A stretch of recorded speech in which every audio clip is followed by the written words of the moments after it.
What is going on, guys? It's Scott and Kyle here, back with the Never Hedge podcast. We were off last week, but today we're actually mixing it up a little bit. We're starting a new segment. This one is going to be just focused on DraftKings.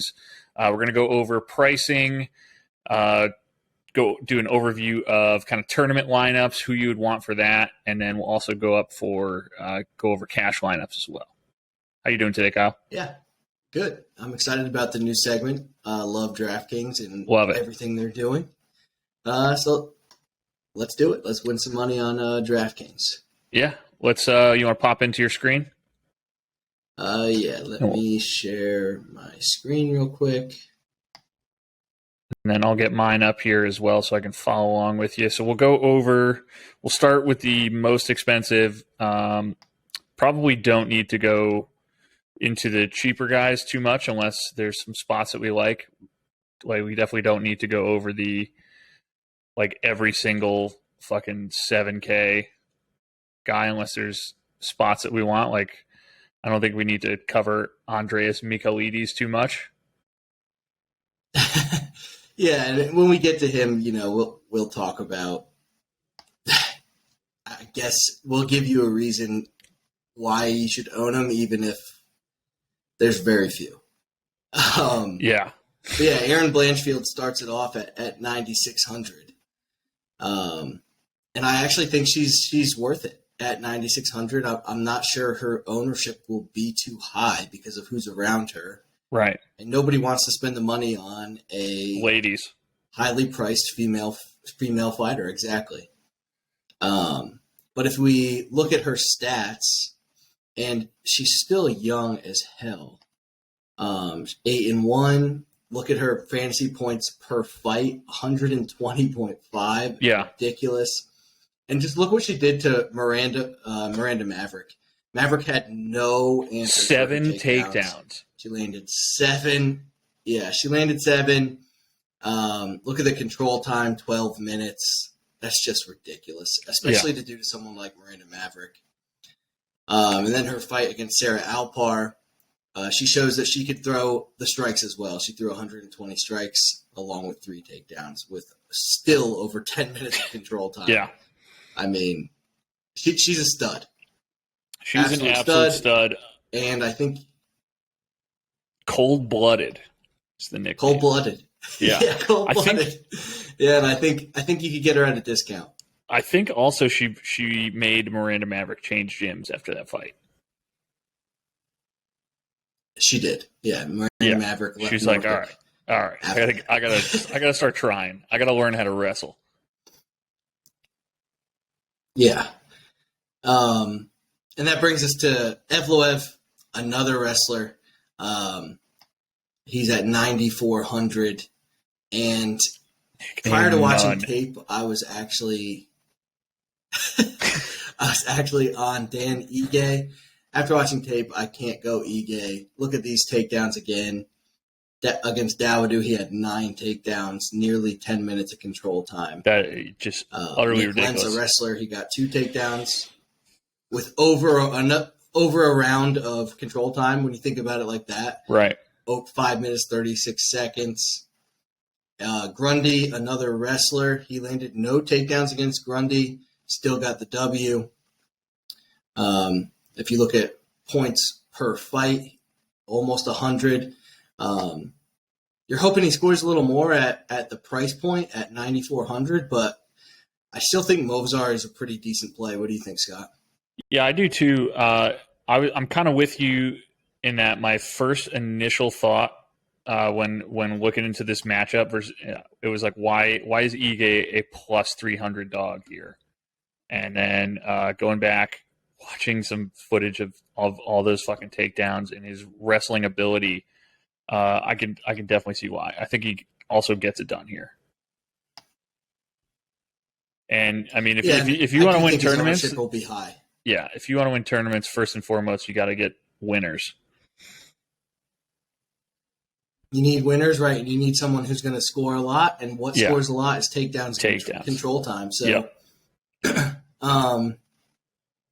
think Evloev is a good pick. I do think Ige is a little live as a dog. I mean, Ige is no joke, and this is a step up for Evloev. So Yeah, and I mean, I'd be careful having him in all your lineups. yeah, I agree. I wouldn't go too heavy on him because Ige has literally only lost to the top guys. Like his last fight was a war with Josh Emmett. Right. And then before we forget, he's not listed, but Damon Jackson, I totally expect him to be in this range. Anywhere, I'm thinking he's going to be 9,500, but he could fall in that 93 range as well. Damon Jackson is another wrestler. Surprise, surprise. He should win his fight very easy. The guy he's fighting is what's his name? Dan Argueta. He's making his UFC debut.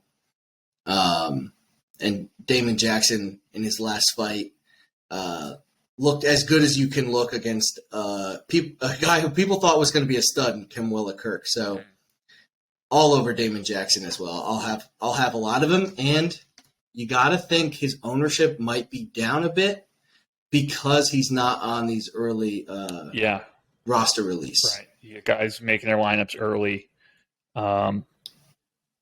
Obviously, he's not going to be there. They'll probably just overlook him entirely. Exactly. That's what I'm thinking.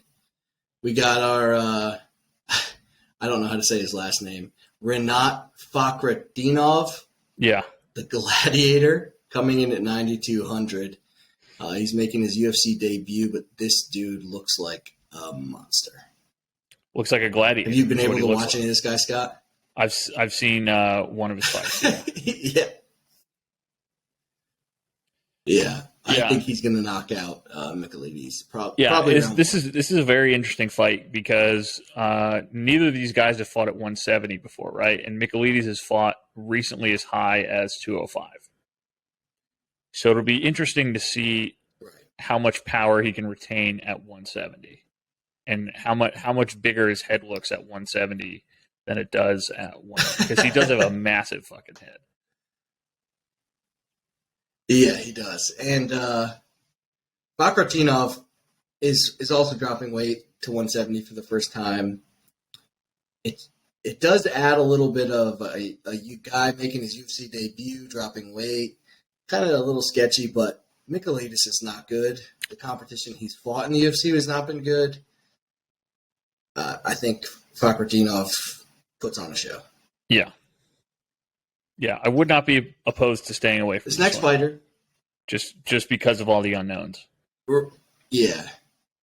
Betting wise, I agree. For DraftKings, you might need part of this fight because it's going to end early.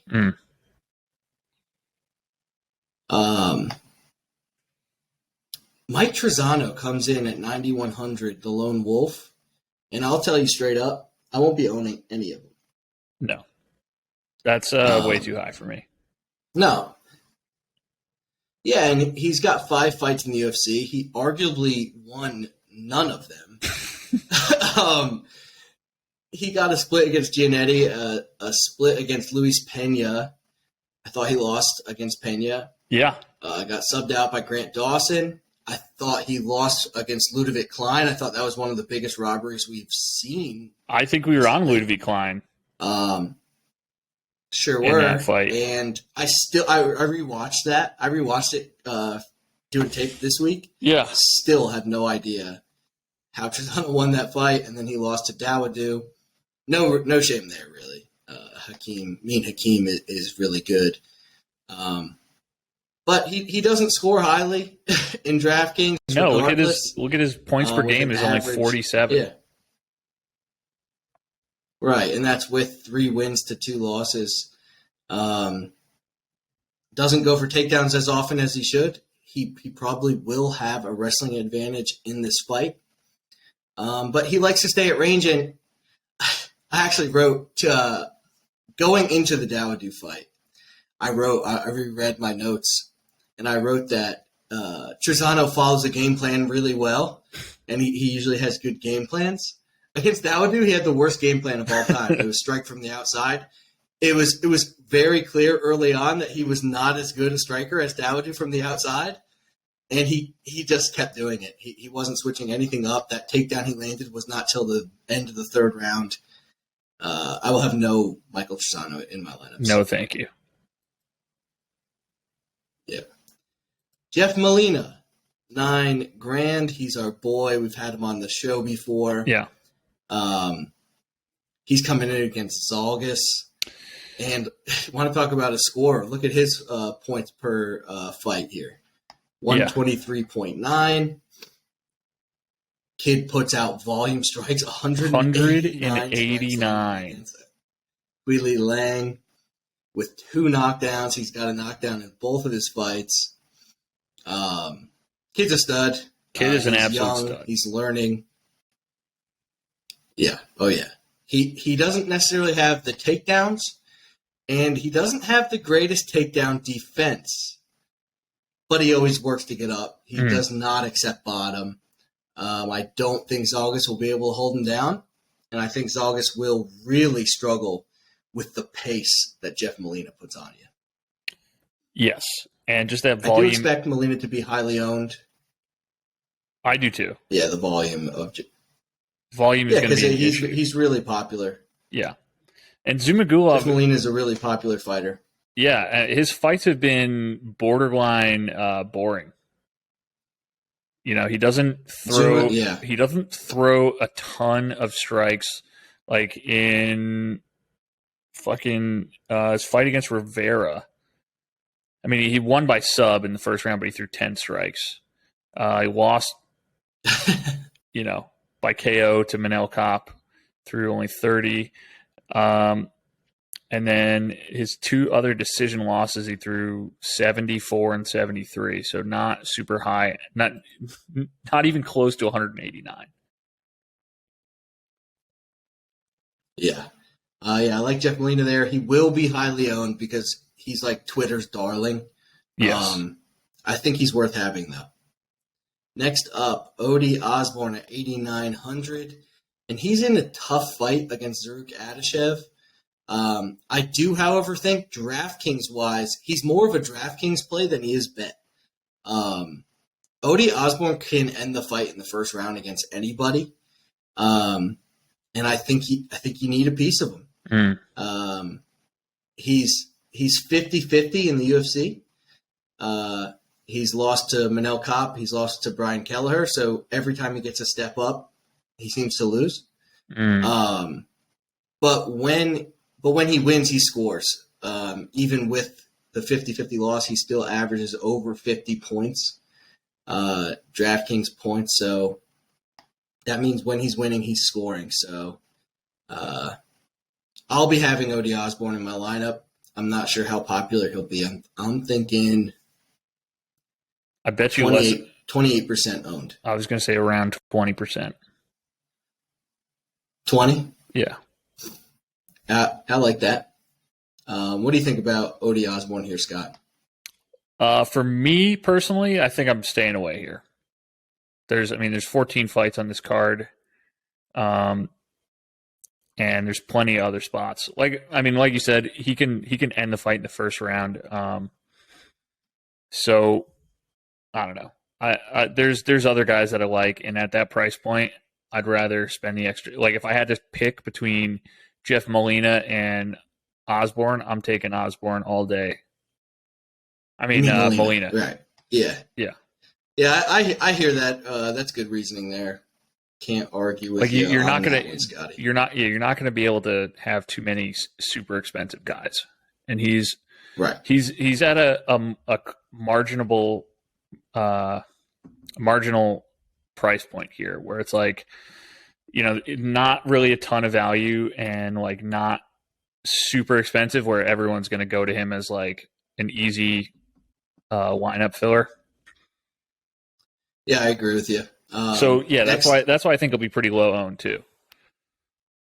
Right, he's kind of in that middling range. Next up, we got Joe Solecki at 8,800.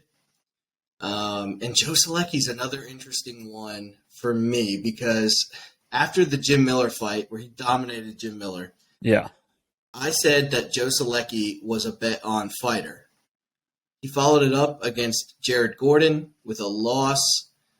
And after the first round, which he dominated, he was on all that control time you see, 6 minutes. 4 of that was in the first round. And then he got out-wrestled by Jared Gordon, which I didn't expect. His wrestling defense isn't that good. His wrestling offense is. The path for him is using his grappling against De Silva, but De Silva is a fucking tank.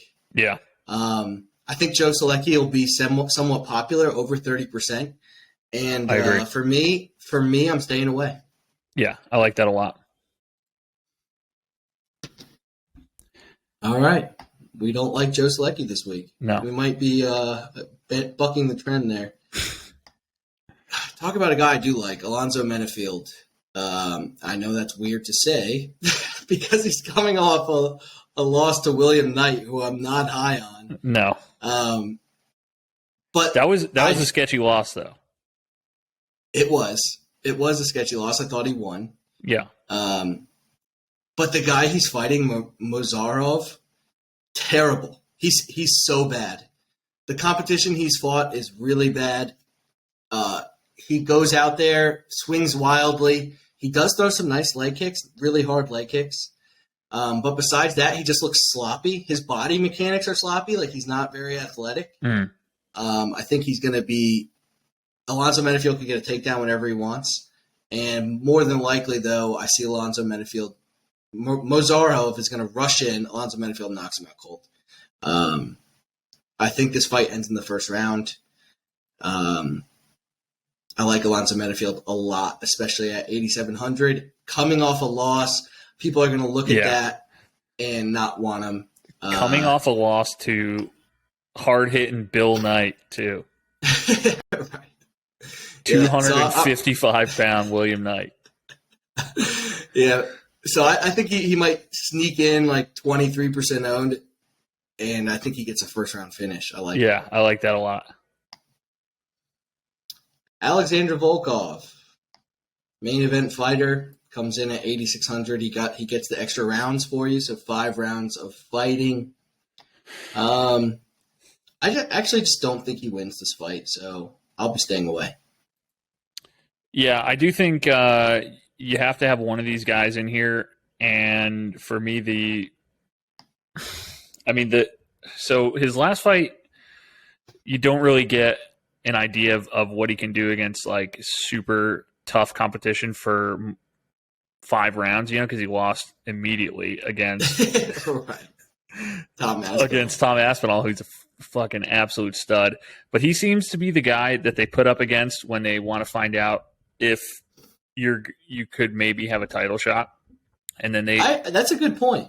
And because Tybura was right there when they fought. Yeah, and then they give him so go back down a little bit. All right. And and then they give him kind of like a fucking can to fight after he takes a loss, and he gets fucking Walt Harris. Well, yeah. So I thought when he beat Overeem, I thought that Alexander Volkov was a world beater. I was like, he just kicked the shit out of Overeem. I was like, Volkov could get the title. And then he went out against Cyril Gane and looked like shit. Went out against Tybura, who's pretty good, but he didn't look good in that win. And then went out and got starched by Aspinall. Yeah. And that his fight against Cyril Gane was like that was when he put on a bunch of weight. And he looked fucking thick, and he looked really good, and then he got destroyed. You're right. Yeah, maybe the weight didn't help him. Yeah, and so I think he's dropped to like number 7 in the rankings now. And talk about another guy in Rozenstruik who was another top 5 guy not that long ago. This fight would have been really spectacular in like late 2020 when these guys are both like popping. Now right. It seems kind of like none of them really are going to have a title shot anytime soon, probably ever, honestly. So what do you think his ownership comes in at? I bet you it's going to be pretty high. I think so too. And you know what? I do see a path for Alexander Volkov to score a lot. I mean, there's a chance there is a chance that he could out-wrestle Rozenstruik. There's a chance that he can outstrike him. I mean, he'll have a huge reach advantage on the guy. Yeah. Yeah, I mean, there's a path. There is a path. So maybe don't have zero ownership, but right. I'd be hesitant to own him. Yes, especially since Rozenstruik has the potential to be one of the, like, some of his fights are really good. Boring. And a lot of them, though, nothing fucking happens. When you fight a guy that has that much power like Rozenstruik, it prevents you from throwing. Right. It really does. We'll talk about a guy in Saint Denis who took a shit kicking against Zaleski dos Santos. That fight should have been stopped. Everybody's talking about Saint Denis and his toughness. You can't question that because he didn't give up. But good God, was that a bad first fight for Saint Denis, the God of War. Yes. He should have a wrestling advantage in this fight against Niklas Stolze, who's also not very good. I don't know what his ownership's going to be. I'm really curious because a lot of people seem to be betting him. I was very perplexed as to why he was a minus 160 favorite over anyone. Exactly. And I know Stolze is not a world beater. He's no God of War, but his last fight looked very bad. Like it was like that was like a life altering beatdown. That's a good point. And it wasn't that long ago. I think it was 6 months ago. It was life altering. He got crushed. Yeah, that's like if he in the next 10 years gets a domestic violence charge against him or something, or like just an assault and battery against some fucking stranger, it'd be like you can trace it back to that. Whereas just the CTE just bubbling up. Oh my God, that's so true. There's a path where he scores. He could definitely, who knows, maybe Stolze's shot. You could finish him. You could take him down. So listen, tournament-wise, take him. I really don't know about the ownership.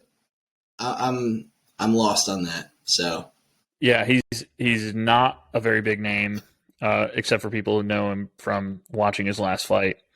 But I don't see much value in having anything to do with him. Next up, 8,400, Tony Gravely. This is a guy who's been all over the place in his UFC career. He's a wrestler. Look at those numbers, 11 takedowns in his last fight. He doesn't have the best top control, which is why he gets so many takedowns. He's a freak athlete. He has good boxing.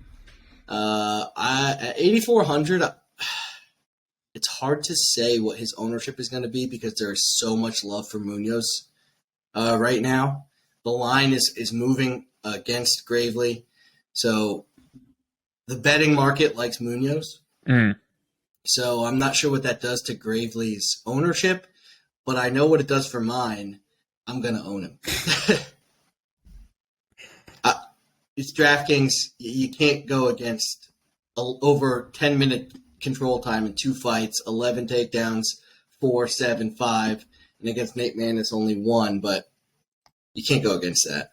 No, the guy is a scorer, and you can see that in his points per game, 91.6. Right, so, and that's with 2 losses. Right. So. Right, and go back down for 1 sec. Yep. I think we're getting a pretty good deal because he's been pretty expensive in his last couple. Yeah. Yeah, in 89, 92, 94. So, yeah, he's been expensive. I like Tony Gravely here a lot. I'm gonna own him close to 80%. I think for me personally. Yeah, 80% of my lineups will have Tony Gravely. Next up is a complete pass. I don't know how you could have her. Felice Herrig. She's coming back after 2 years off 3 losses in a row. Little Bulldog. She started a OnlyFans that focuses on her feet only. Yes. I don't think she's even naked on it. Just foot. Just there. feet. Just feet stuff. Nothing doing here. She doesn't strike consistently. She's a grappler. No takedowns. Yeah, and she's a grappler. She likes to push you against the cage. This is a rematch. Kowalkiewicz, they fought back in 2018, and she lost that fight, so stay away. I don't expect her ownership to be high. It'll be really low. But I don't like it. I don't like it either. I don't like foot people either. Can't trust. Kind of weird. Yeah, I can't trust it. Next up, Karine Silva, coming off Dana White Contender Series, where she choked out Jan. If you don't remember, I don't. Jan looked like a little Asian man. She was extremely jacked. If they didn't say she was a girl, you wouldn't know. Honestly. Yeah, one of them. Karine Silva early on was getting beat in that fight. She did show a strong 1-2 with a strong right hand that I liked to see. And on the ground, Karine Silva doesn't mind fighting off her back. She's a submission specialist. I think there is a good chance she gets a submission in this fight. Now, how much does that score you? I'm not sure because she doesn't get the takedowns. It'll most likely be off her back. Armbar from guard. Poliana Botelho isn't very good. That is something. And she's at a price point where you might need to put her in. You know what I mean? Right. I have a couple of those guys. What do you think about her ownership, Scott? I think she is kind of in no man's land because she's not good enough to be, like a must-have. Yeah. And then she's too expensive to be like a last resort. So I think it's probably pretty low. And you know what? That makes me like her a little bit. Yeah.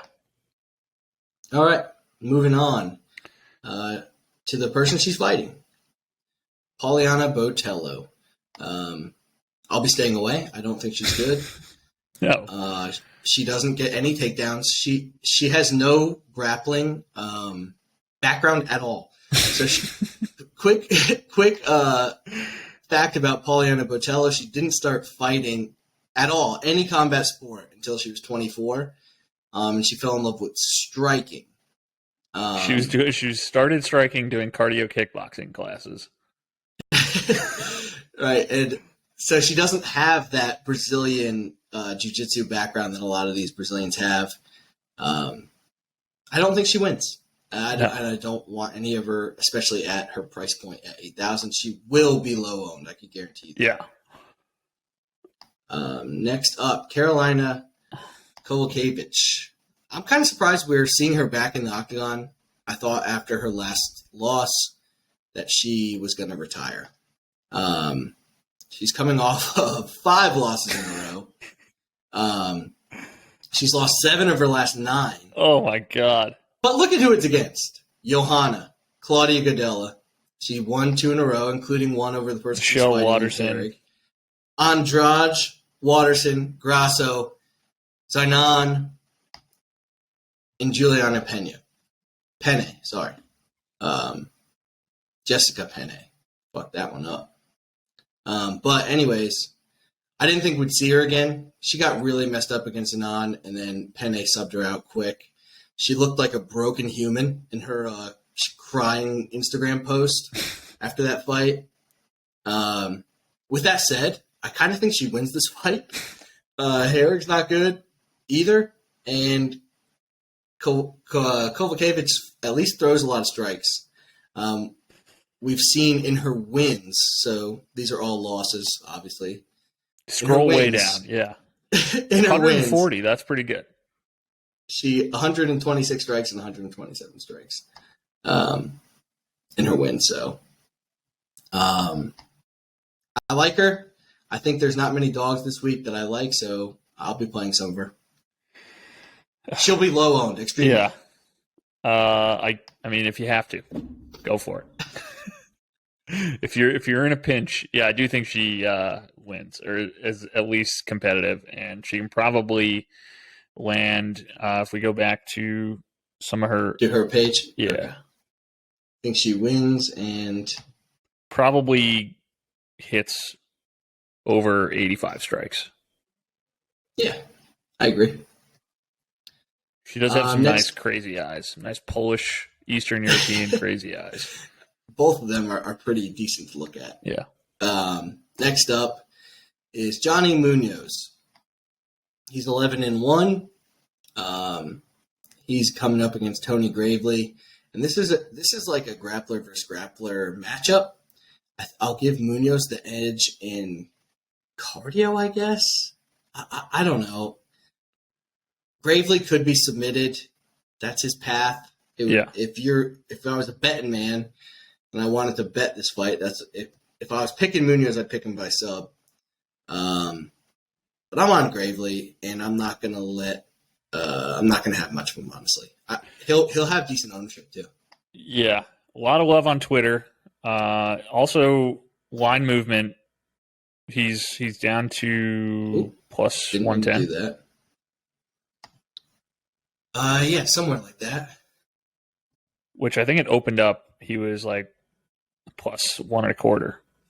Yeah, or 130 or something like that. 130, yeah. His path is by sub. Gravely could be subbed. He's been caught a couple times. But I just think Johnny Munoz gets wrestle fucked. Mm. You having any of them, Scott? I have none of them. You know what? Yeah. I did have him for a little bit, and then you talked me out of it. I was falling into the Twitter hype. Yeah, and you talked me off the ledge. I think he falls in like 30% ownership too. Yeah, I mean he's in 100% of the Twitter conversations, so that right. that comes into that equates to probably 30 real humans and all the rest bots. Right. Next up, Niklas Stolze at 7,700 against Saint Denis. We talked about earlier. He's lost both his fights. He's got dominated in both his fights. Yeah. Against Ramazan Emeev, he did knee Emeev right in the face and almost get the victory early on. It didn't work out. It didn't work out. But we could see a similar game plan. I mean, he knew Emeev was going to go for the takedown. He knows Denis is going to go for the takedown. I think in a week where I don't love too many dogs, I think Stolze has a path to victory at least. And like you were saying earlier, Scott, to win tournaments and to win these contests, you need winners. Yeah. That's the only reason I'll sprinkle some of him. His ownership will probably be low 20s, maybe like 18%. That. Yeah, 18. Yeah, and I do have him in probably more lineups than I would like, just because he is, only 7,700. So he does fall in that category of like the last resort guy after you kind of reach on the 9K plus guys. Like if you want to have Jeff Molina in your lineup, you're probably gonna have to make sacrifices elsewhere. Right. And you wind up with Stolze. I did wind Brings up with us Stolze. to the other half of our main event in Jairzinho Rozenstruik. I think he might be the highest owned on the card. He might end up being highest owned. Yeah. Just because it's a 5-round fight, his path to victory is knockout. I'll be owning him heavy. I might have him in close to 100%. I'm with you there. I have him in many lineups. He's a one-trick pony. He's a knockout artist. We all know him. We know his style. I saw a video of him wrestling actually recently, and he looked explosive. So, he's definitely explosive. Yeah, and guess who's the opposite of explosive? Volkov. He's like a lurch. He just he's coming at you. But, tall and gangly. Yeah. Well, I mean, it takes so long for those arms to get anywhere. They got to cover so much distance. I like Biggie Boy. It's also one of the best nicknames going. Yes, I agree. But yeah, I do expect high ownership. Yes, and like we said earlier, potential for a very boring fight here too. That is my only reservation. Facts. Yeah. Facts. And we'll talk about that a little more when we get to tournaments in DraftKings. Brings us to quick one in Askar Mozharov. I'm fading. Complete fade for me. Now, with that said, there is a path for him, and it's early knockout. I just don't see it. I don't see it happening to Menifield. Yeah, I don't see it. No ownership for me. His ownership will probably be higher 20s, though. People don't like Menifield. So I expect him to be higher owned. That's why I want no point. Yeah, I could definitely see that as well, just because if they look at his last loss and are like, right. Fucking William Knight, is he still in the UFC? And I want no part of Mozharov there. But I do think Menifield fucking elevates here. Oh yeah. Alex De Silva, 74 versus Joe Solecki is a guy I like. His last fight against Brad Riddell, he looked excellent. Brad Riddell is tough as shit, and Alex De Silva made that a war. Since then, he's taken 2 years off. And he's a young kid, so I fully expect him to come back improved. Like, I think that was a good layoff for him. Yeah. This is a really interesting fight. I like De Silva. I think his ownership range is... It's really hard to say because people like Joe Solecki too. I think his ownership, though, will be in the 30s. I could definitely see that. Especially see that. Because he's 7,400. Yeah, he's a cheapie. Yeah. Zarrukh, Adashev.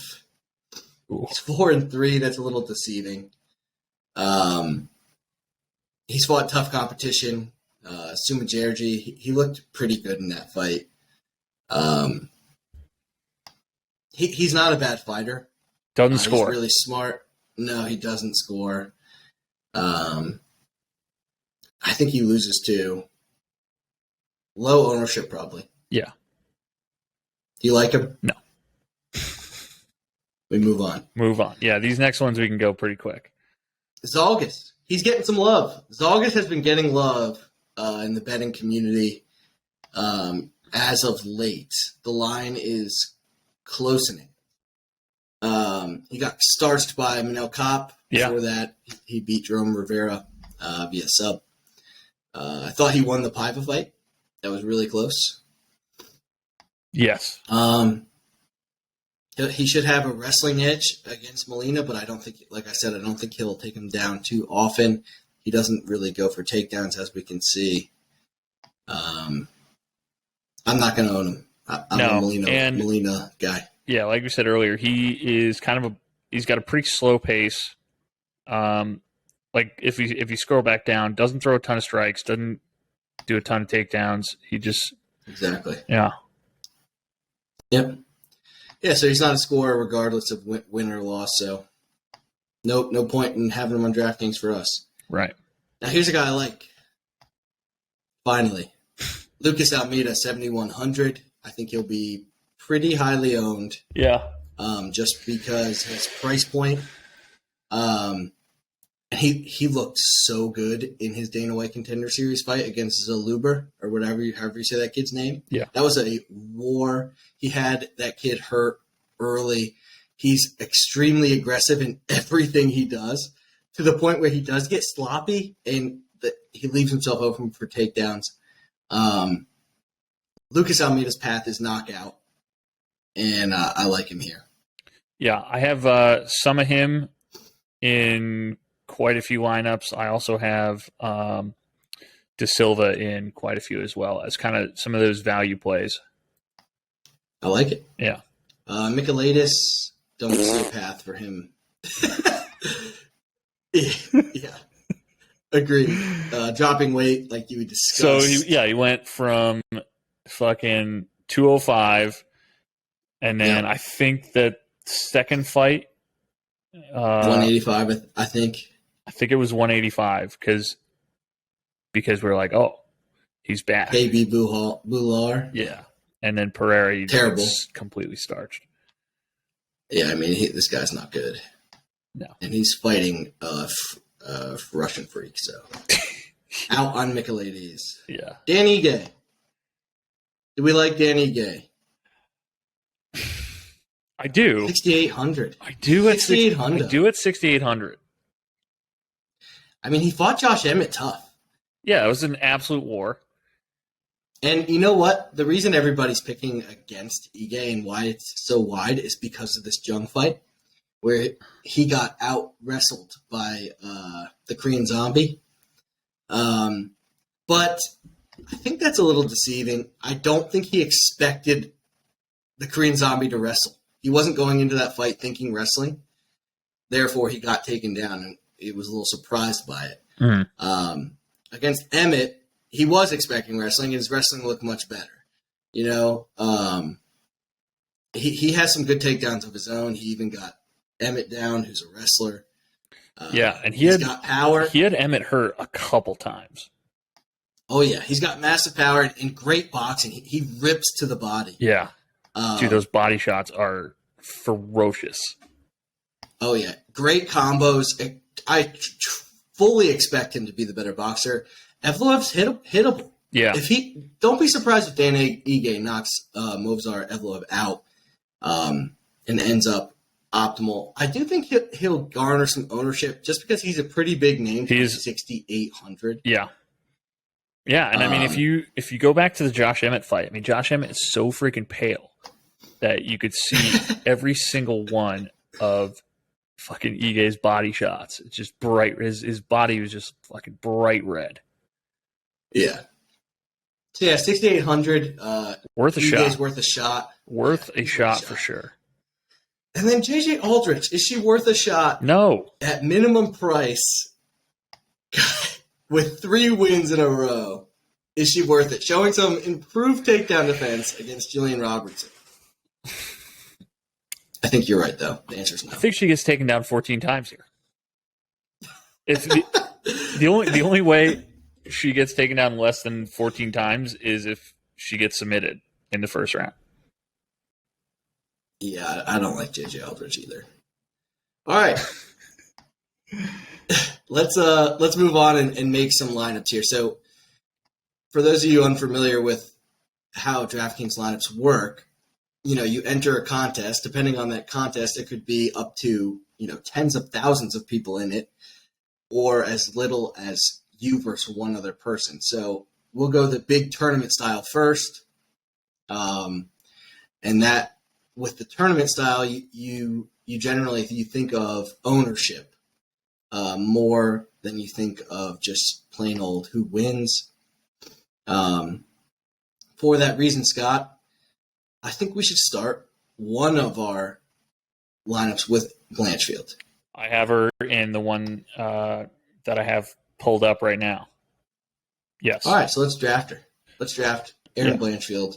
She gets 1 million takedowns, scores highly in all her fights. Yeah.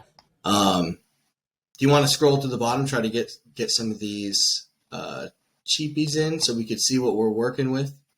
I'll tell you who I have in front of me for people under 8K. Okay. In the one that I have pulled up currently, and you can tell me I'm an idiot or take him if you want. So I have Almeida at 7,100. I think he's got a real shot at winning. I also have Stolze. Not super pumped about him, but I needed someone under 8K, and I just don't think Saint Denis is a real human anymore. And then I also have Rozenstruik. I do think he's going to be very highly owned, but I feel like you got to have one of the two main event guys. Okay, and he's cheaper. All right, let's go with Almeida. Let's pick Almeida. Yeah, and you know what? All right, so we're going with Blanchfield, the most expensive fighter for our first tournament. And normally in tournaments, you enter multiple lineups. So yeah, don't think you're stuck just with one lineup. So we got Almeida. Let's go low, and let's throw in Dan Ige. I was just thinking that. We'll draft Dan Ige. So now we got the most expensive fighter along with two pretty cheap fighters with an average remaining of 8,800. So for tournaments, Scott brought this up earlier. Jairzinho Rozenstruik is sometimes in very boring fights that don't score on either side. Yeah. It's going to be a highly owned fight. Let's skip the main event. I do like the fading. Yeah. Let's skip the main event. We'll scroll up to someone I said I really like. Molina. Well, let's keep it a little cheaper. We'll go Tony Gravely. Okay. His path is score so high. Yeah. And now our average is over 9K. Beautiful. We can now, when we have, 2 spots left? Molina, Menifield. Molina. That leaves us with 9,100 left. So you could just see what you could do now. Yeah. You could Odie, and I like Menifield as well. It's a great lineup. Yeah. And 9,100 would get us Trizano, but we've already said not a good pick. And plus we already got Almeida. Right. And here's an interesting way to think about tournaments too. So you have this import feature. So once you make this lineup, you could import it to your next one. It'll save you time. And then if you want to change one fighter out, like let's say we wanted to replace Jeff Molina. You don't think he scores against Zalgas. We have 9,400 remaining. So we could go all the way up to Evloev, import Evloev. Okay, now you don't. We have Ige, so that doesn't really make sense, right? So this is just how we're doing lineup. So that didn't work. We go down 9,200. Boom. Yeah.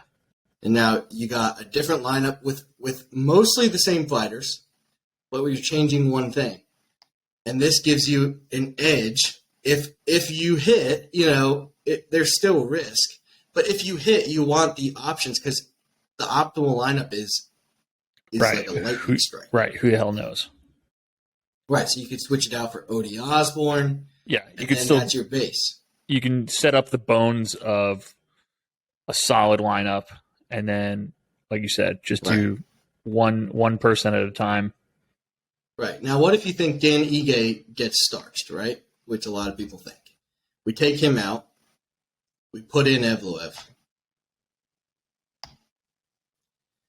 That leaves us with only 68. So if we wanted to keep this the same, we'd have to take JJ. Yeah. Well, we wouldn't actually. It wouldn't work because we have Blanchfield, so it wouldn't work. This current lineup doesn't work. So what we could do is, who do you think scores more, Menifield or Gravely? I think probably Gravely. And if we take out Menifield, we get more options here. Take out Menifield just in case he gets starched in the first round. Now we could put in Jairzinho. That leaves us with 79.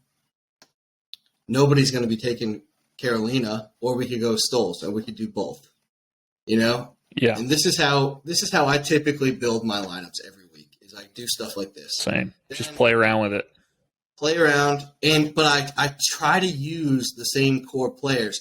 Now let's say we don't like Almeida. Well, we don't like Almeida and we don't like Ige. That means we got to probably take out Aaron Blanchfield. Yeah, we're not going to be able to afford everyone. We take Blanchfield right away. I know I want to put in Menifield back in because he's part of my core this week along with Gravely. So that leaves us, we have 78 remaining. We go down. Who do we want? Maybe Da Silva. He's a guy I like. I got him in a bunch of lineups. Right, and we said we like Stolze. We're going to sprinkle some Stolze, so let's sprinkle some of him. And that leaves us with 8,400. We scroll up, and so we could go with someone like Karine Silva, who has who will probably be somewhat low owned, has a submission path. We could go with Karolina again. We could go with Biggie Boy. Yeah. We could go with Biggie Boy and leave some money on the table. I would go for Biggie Boy and leave some money on the table versus and that leaves trusting 800. Yeah, versus trusting all ladies ahead of him. That leaves 800 on the table. And now, for the last tournament lineup, I like to usually go through and try to pick who I think is going to be the least owned from like each little section. So from the top, I don't think Odie Osbourne. We just made lineups. We didn't go for him at all. So let's get him. Odie Osbourne. Who else is going to be low owned? I don't know. He'll probably be highly owned. I don't think so. He's making his UFC debut. Right, both those guys have not fought at 170. That's a risky guy to be tossing 9,200 on there. I think she's low owned. If you're a casual, I think Karolina's low owned. Yes. Scroll down. Zalgas is probably going to be pretty low owned. Zalgas, yeah. But I don't want to pick against our boy. Yeah. Also, we don't want to pick guys that are probably going to lose. That's true. That should be first and foremost, regardless of ownership percentage. Right. What do we have remaining? Not much. 79. So we got to pick someone low. We could go with Almeida again, who we already have him in a few. We could go with Silva again. Let's go with Silva because I do like this kid. Yeah. He's a big boy. That gives us 84, which we can go up and grab Gravely, who we think is a stud. Love that. So this is against the grain, even though we have $0 remaining, which sometimes you end up usually when you do the deep tracks picks, the low ownership people, you end up with like 1,200 left over. Right, and sometimes when you have $0 left over, your lineup will be duplicated. That's because everybody tries to use all the money. Right. That's what I mean. Right. Now let's go over a cash lineup. That's typically you want to be a little safer. You're not going for people who, you think are, high risk, high reward. You just want to be safe. So gotta have who do you think safe this week? Blanchfield gets a million takedowns, scores a million points. I would say if we can afford another guy 9K plus, I'd also take Molina. He scores a ton of points as well. Those are the two highest scorers on average. All right. We'll see what we could do with that. It leaves us 78. So I think that Biggie Boy is pretty safe. I was just thinking that. Yeah. That brings us up a little bit. We can go Da Silva, who I think is a very good cash play, only because I don't think he gets finished. Yeah. He's tough as hell. So I think he'll score you 40 points in a loss. And sometimes you got to be thinking like that in cash. Right. Who's got the best shot of prolonging the fight? Right, and I think Lucas Almeida is another good example of that because I don't think Trizano finishes him. Yeah. And that leaves you with 9,300. So you can go up and you can grab Fakhretdinov or Alonzo Menifield, who I think is very safe. I would prefer Menifield to Fakhretdinov. Not that I think Michailidis is good. We don't have any data on either guy at 170. Right. So it could now that you know. Yeah, both of them could have kidney failure. Now that you know you want Blanchfield, Molina, and Menifield as your core for cash, and we'll say Rozenstruik's part of that core too, you can now play around with mixing these two up. So this is our cash core. Mm-hmm. And now we have 75-50 for two spots. And you can just mess around with who you think. Let's toss Ige. Yep. Because he likely doesn't get finished either. Yeah. Then you can go and up then we got all the way to 8,300. 83. So people we like would be Silva, So Kowalkiewicz. yeah. I think Silva's probably your best bet there. Yeah. Yeah, so there's a lot of things you can do to optimize winning these contests. I hope you cash. Send us some of your lineups. We'd love to see them. Yeah. Toss them in the Discord, too. Everyone loves that. Oh, yeah.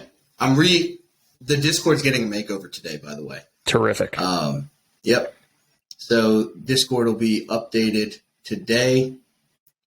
This video will be up as well. It's, what's today? Tuesday. It's Tuesday. Video will be up today. Perfect. We'll end it there. All right. Subscribe to the channel, hop in the Discord, and that'll do it. Good luck this weekend.